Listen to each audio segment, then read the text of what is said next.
Smart Business.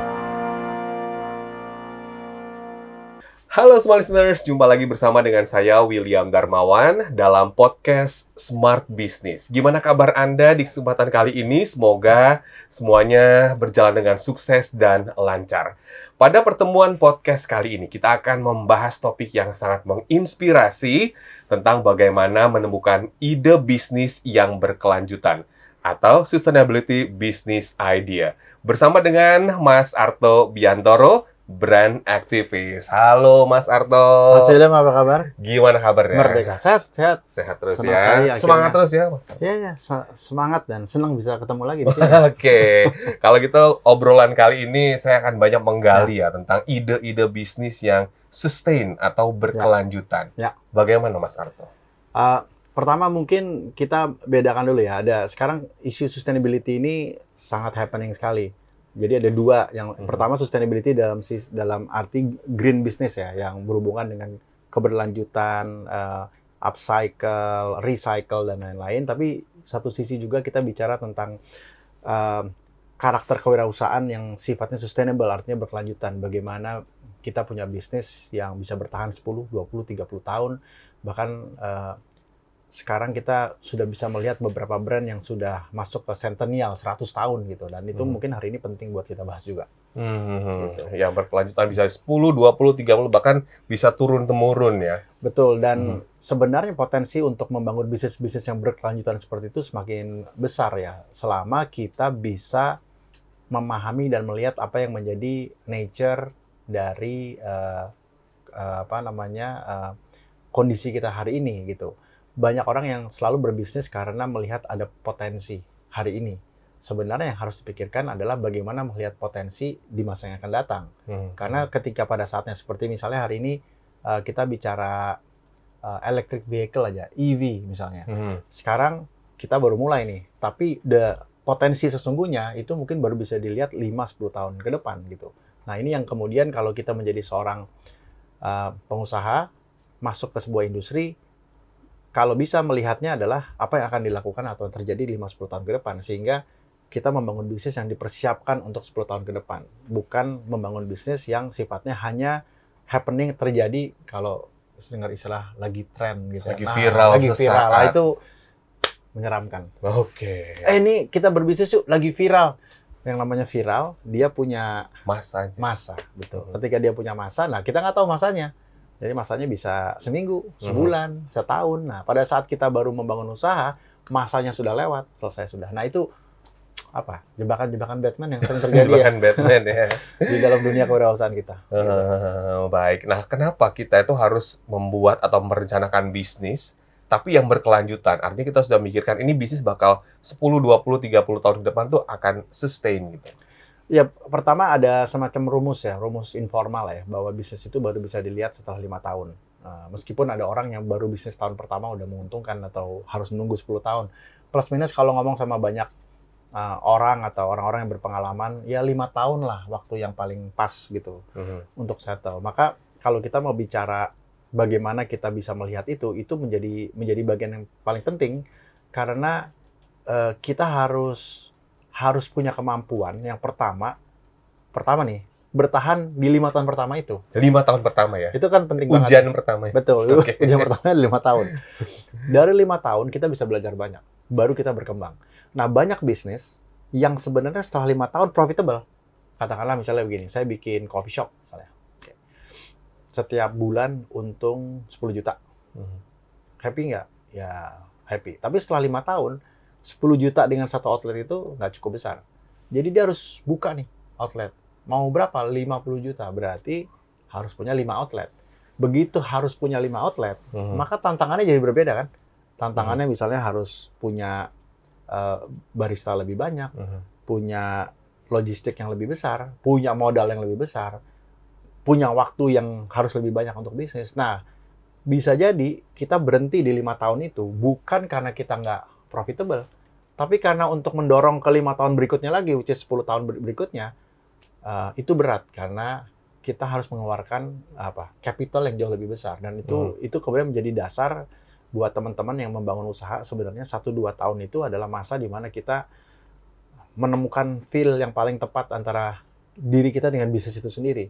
Bukan hanya sekadar opportunity atau kesempatan ya, tapi Oke. juga saya sebutnya panggilan call terhadap bisnis itu. Jadi meskipun semua orang bisa jadi agen asuransi katakanlah gitu ya, tapi yang benar-benar bisa memahami tentang asuransi ya hanya orang yang memang punya relasi yang dekat dengan isu-isu yang berhubungan dengan kehidupan, kemanusiaan, dirinya sendiri, sehingga dia akan jauh lebih sustainable menjadi seorang agen asuransi. Misalnya ngambil contoh itu. Oke. Dalam proses perjalanannya, pasti ada hal-hal atau fase-fase sulit dalam menjalankan bisnis yang tadi akan berlanjut sampai tahun-tahun ke depan. Nah, kira-kira apa yang harus diperhatikan agar ini bisa terus berlanjut nih, Mas? Ya mungkin kendala-kendala di tengah-tengah itu akan dihadapi gitu. Ya, yang pertama tentu saja hal-hal yang kita harus lihat biasanya ada istilah dalam dunia manajemen PES ya, politik, ekonomi, social teknologi. Itu udah pasti sesuatu yang harus kita lihat di luar kita. Bagaimana kondisi politik, bagaimana kondisi ekonomi, bagaimana kondisi sosial, bagaimana kondisi teknologi, AI, dan lain-lain. Yang kedua adalah sebenarnya menemukan, saya suka menggunakan istilah ini, titik berangkat. Nah, titik berangkat ini adalah awal mula bagaimana kita membangun sebuah koneksivitas kita dengan bisnis yang sedang kita jalankan. Sebelum ada visi misi, sebelum kita mau menjadi apa, kita harus punya alasan mengapa kita masuk ke dalam bisnis itu. Ini akan sangat membedakan antara dua orang yang sama-sama berbisnis, tapi memiliki titik berangkat yang berbeda. Yeah. Yang pertama, titik berangkat yang berhubungan dengan DNA-nya, keluarganya, relasinya, lingkungannya, masalah yang dihadapi dalam kehidupannya, sehingga ia memiliki kedekatan dengan bisnis itu. Yang kedua, orang yang kemudian membangun bisnisnya hanya karena opportunity atau kesempatan. Maksudnya. Jadi, dua orang ini sama-sama berbisnis, tapi memiliki titik berangkat yang berbeda. Nah, titik berangkat yang memiliki landasan dasar DNA yang lebih kuat, relasi yang lebih kuat dengan alasan mengapa dia berbisnis, kemungkinan memiliki kemampuan sustainability yang jauh lebih panjang dibandingkan dengan yang sifatnya opportunis. Nggak ada yang salah dengan opportunis, tapi opportunis memiliki daya tahan yang lebih rendah. Ya, karena kan batasannya cuan nggak cuan gitu. Betul. Sementara kalau yang basisnya titik berangkat berdasarkan saya suka menyebut kegelisahan juga misalnya. Yang dimulai dengan kegelisahan, kenapa ya di lingkungan saya tuh banyak banget sampahnya? Kayaknya saya mau menyelesaikan problem itu. Kenapa sih banyak anak muda nganggur? Kayaknya kenapa sih ini motor-motor pada jelek? Kayaknya kalau saya mau bikin jadi custom. Jadi dia harus mulai dari kegelisahan, titik berangkat. Dulunya ternyata orang tuanya seorang seniman dan lain-lain. Dia menggunakan titik berangkat itu untuk membangun bisnisnya dengan sambil melihat kondisi PES tadi, politik, ekonomi, sosial, dan teknologi. Dia menyatukan itu, dia memiliki potensi yang jauh lebih panjang.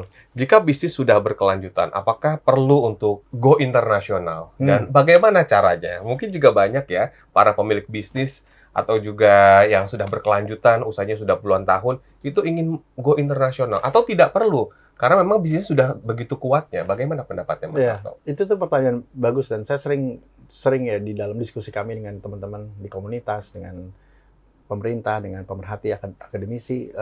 Mungkin aku jawab nomor 2 dulu ya. Kita harus bayangkan begini, Indonesia itu negara dengan populasi nomor 4 terbesar di dunia. Jadi kenapa banyak sekali brand masuk ke Indonesia, mau dari Cina, mau dari Eropa, mau dari Amerika? Karena kita punya pasar yang besar, gitu. Jadi mereka masuk ke pasar Indonesia karena ada kesempatan di mana pasar kita tuh luas, gitu. Nah, kenapa mereka harus ke pasar kita? Karena pasar di negara mereka terlalu kecil. Jadi otomatis mereka harus ke tempat kita. Nah, sementara kalau di kita, keluar itu konotasinya kadang-kadang ada 2. Pertama, memang barang yang kita mau jual itu punya potensi di pasar luar. Atau yang kedua ya buat keren-kerenan aja, karena kita ingin masuk ke pasar luar gitu kan. Nah, itu tentu saja nggak mudah gitu. Bahkan brand dari luar yang mau masuk ke sini aja, silakan aja masuk ke sini. Emang gampang ngomong sama orang dari ratusan suku bangsa gitu. Karakter yang berbeda-beda, orang Sumatera, orang Jawa, orang Sulawesi. Jadi nggak semudah pasar Indonesia terbuka untuk dunia internasional. Dunia internasional bisa masuk ke Indonesia dan akhirnya berhasil. Kita melihat banyak sekali brand-brand dari luar yang juga akhirnya hengkang ya dari sini dan kemudian ya susah gitu untuk mengalami.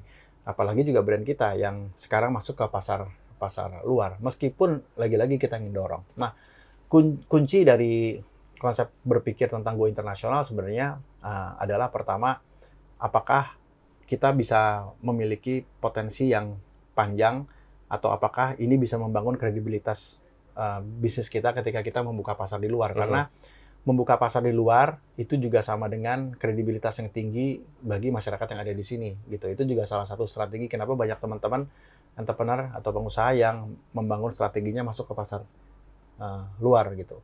Tapi konsep berpikirnya sebenarnya sederhana. Kembali lagi mau itu pasar di luar atau pasar dalam negeri, ini adalah cara berpikir adanya supply dan demand, adanya permintaan dan penawaran. Ketika kita bisa membangun kebutuhan terhadap barang yang dicari, maka otomatis akan ada permintaan. Dan dari ada permintaan, maka kita bisa membangun penawaran gitu. Nah, mau di Amerika, mau di Cina, mau di Padang sekalipun gitu, di Sumatera, harus konsep berpikirnya adalah bagaimana kita bisa membangun supply dan demand model tadi gitu. Dan itu kembali lagi kepada produk yang kita hasilkan kan. Kalau produk kita misalnya, sekali lagi saya ambil contoh kopi misalnya, bagaimana kopi kita kemudian bisa relevan di pasar Amerika, atau kopi kita relevan di pasar di katakanlah Sumatera Barat gitu. Tetap aja dua-duanya harus membangun supply dan demand model tadi. Jadi menurut saya nomor satu yang lebih penting adalah apakah pasar yang mau kita bangun itu sudah mencukupi kebutuhan atau titik kebahagiaan, nah ini istilah lagi, titik kebahagiaan dari si entrepreneur tadi. Kalau saya sebagai seorang entrepreneur merasa omset 5M itu sesuatu yang cukup, meskipun nanti akan biasa ya kalau pengusaha mau lagi. Iya, betul. Apakah 5M itu cukup? Adakah itu di pasar Indonesia untuk mendapatkan 5M? Cukup. Ya udah pasar Indonesia dulu gitu kan. Mungkin 1-2 uji coba di pasar luar hanya untuk membangun pengalaman. Atau kalau memang 5M itu tidak bisa didapatkan di pasar Indonesia, maka dia harus pergi ke pasar luar. Beberapa teman-teman entrepreneur yang bisnisnya kayak high-end fashion, exotic leather gitu ya. Kulit-kulit dari kulit ular dan lain-lain. Pasarnya di Indonesia mungkin terbatas. Jadi mereka memang harus mencari pasar dari luar. Jadi otomatis dia harus go internasional gitu. Tapi ya produk kuliner kita kan nggak perlu harus ke pasar internasional kalau kebutuhan terhadap pasar lokalnya bisa dicukupi. Biasanya strateginya lagi-lagi adalah bagaimana membangun brand yang kuat karena kita punya produk di luar negeri yang dibuka untuk pasar katakanlah ASEAN karena lidah kita hampir sama, dan itu sah-sah aja. Oke, wah luar biasa ya inspirasi yang disampaikan pada podcast bisnis kali ini. Semoga bermanfaat dan untuk Anda semua ya terus saksikan podcast dari kami dan terima kasih banyak Mas Arto atas waktunya. Dan untuk Anda semua jangan lupa untuk subscribe channel YouTube kami. Saya William Darmawan. Terima kasih, sampai jumpa. Smart Business. Lead you better.